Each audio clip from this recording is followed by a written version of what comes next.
everybody.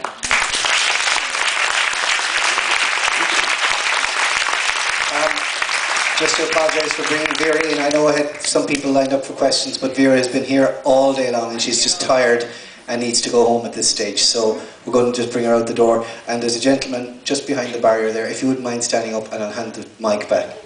Thank you. That was brilliant, Vera. Really amazing.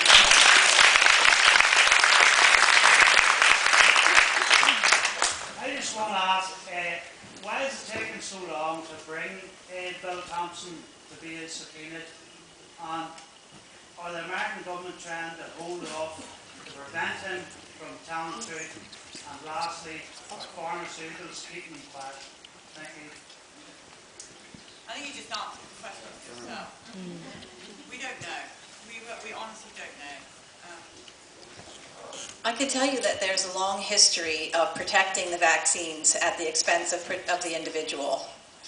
And that dates back to the smallpox vaccines, where I can show you doctors quoting how when vaccinated people fell with smallpox, how they changed the records to say that they were unvaccinated.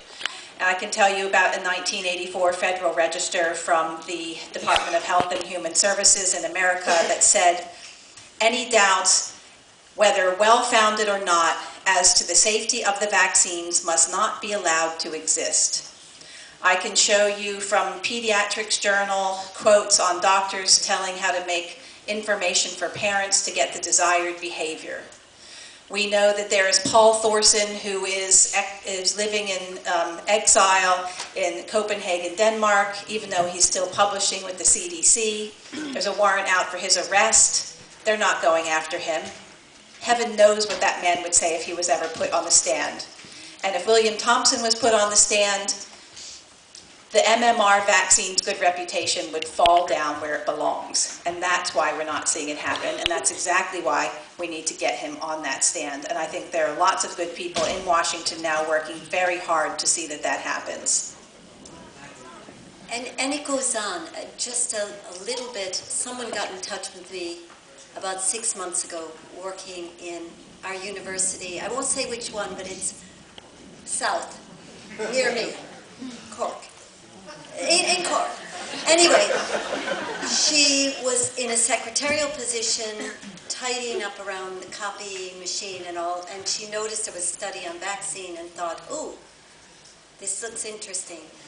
Read through it, and one of the provisions, it was quite a long thing, but one of the provisions is that there is an assumption that it is assumed that vaccines don't cause autism. So before the study was even done, the presumption had been put in the study that vaccines do not cause autism, presumably so that the pharma would pay for this study. So it's in the design of the study that they're off the table. Our next question's here. Yeah. So presumably that study's going on now, because that was about 6 months ago. In Ireland at the moment there's a lot of controversy with the HPV, but it seems to be under the radar going on here. We've recently introduced the rotavirus, Paul Offit. I wonder, can you give any comment on what you think of the rotavirus being introduced? There's 2 new vaccines we're giving to babies, isn't it, this year, as far as I know. And it just seems to have gone in under the, like, nobody's talking about it. And I'm just concerned because they're infants. So it's more, so our numbers are going up as to how many vaccines we're getting.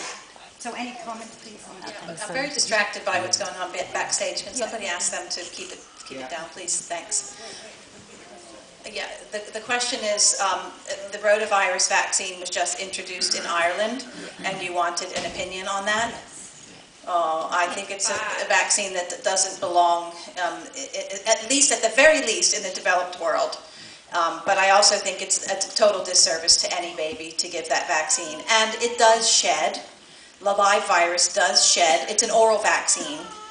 And it can actually cause the very problem that it's intended to prevent, which is intussusception, which is basically telescoping of the intestine. There have been cases written in the medical literature of individuals catching the disease from a vaccinated person. But the powers that be say that that's akin to a blessing, because you're just essentially vaccinating more than just one person if somebody else catches it from a vaccinated person. What did you say about HPV? Myself?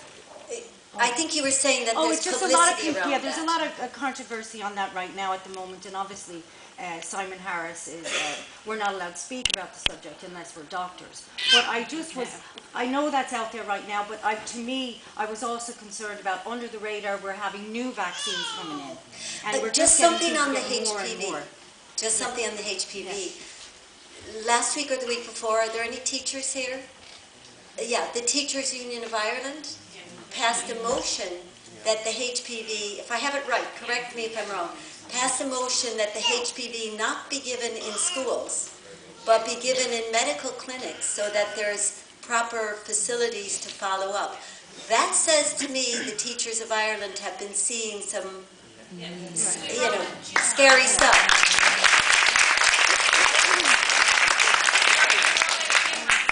Because so many of them drop immediately after getting the vaccine that they have to have protection on the floors so that they don't harm themselves on their way down. It's that serious. What's the name of your health minister here? Okay, he sucks. You guys need to get out there and bang his door down and re-educate him and get him out because he's doing some really bad stuff. I'm watching him and reading him. So that's something you should collectively unite and do. It's not that hard to bring down a health minister. I nearly did. Well, the other thing that sucks is your mainstream media, and more articles are coming out every day. And just this week, an article came out saying that if you're not a medical doctor, don't have an opinion about HPV vaccines. And if I had time, I would go to that newspaper and I would bring the pile of articles that I have and evidence that I have worldwide of doctors coming out and speaking of the harm that is caused by this vaccine, both short-term and long-term, the actual mechanisms by which this POTS disease and the neurological diseases are occurring, that it's definable, and that it happens, we understand that it's worse after the second injection because the immune system is set up that way. Doctors have said this. In Japan, we have a group of doctors that actually decided that the vaccine the risk-benefit ratio did not favor giving it. And so what happened was a group of people with interest in the pharmaceutical industry came along and are now harassing this Japanese medical association that decided to take it off the list that's required in that country. And they're being harassed. And there's a great paper that I just put up this week that attorneys wrote talking about the conflict of interest that goes on with this vaccine, and that the people that are saying that I think it's 68 people that are being represented that are damaged by this vaccine in Japan, that those that are criticizing the cause and effect never examined these girls at all, and that the doctors that examined them said that they were damaged by the vaccine. We have it going on in Denmark, we have it going on in America.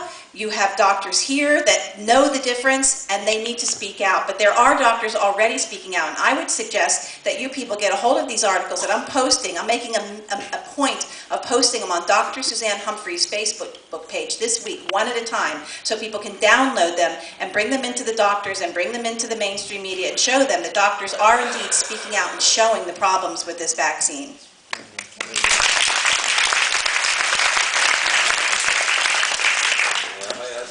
I predicted about 2 weeks ago to some friends that we would have a lot of anti-vax stuff in the media this week in preparation for tonight, right? So one of them was that Dr. Anne Hogan, the president of the Irish Medical Organization, so the big organization, came out this week in the same, thing as don't give them children's allowance, right? And she said that people who are saying that vaccines are dangerous, etc., that's fake news. So we're all fake news. And that's the head of all the doctors in Ireland. We just have 2 seconds, and he's just going to tell you how you can watch real news. Okay, so really quick, hashtag fake news. You're going to hear it all the time. Okay, and I know it sounds ridiculous to say this, but I'm going to say this really quick.